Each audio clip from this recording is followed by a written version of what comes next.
yoqda pul katta-da, deyapti. Men aytdim, uka,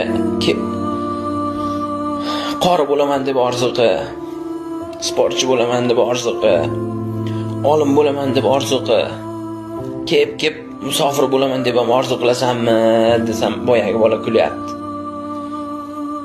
Uka, hech qayerda yotqizib non bermaydi. Hamma joyda qiyinchilik bo'ladi.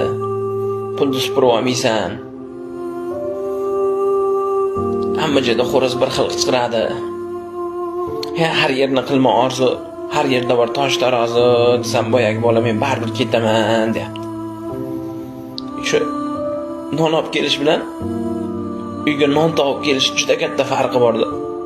Shu yoshligida non olib kelish uchun do'konga chiqqan bolalar hozir katta bo'lib non topib kelish uchun musofir yurtga ketyapti-da. Bir akaga savol berdim, ancha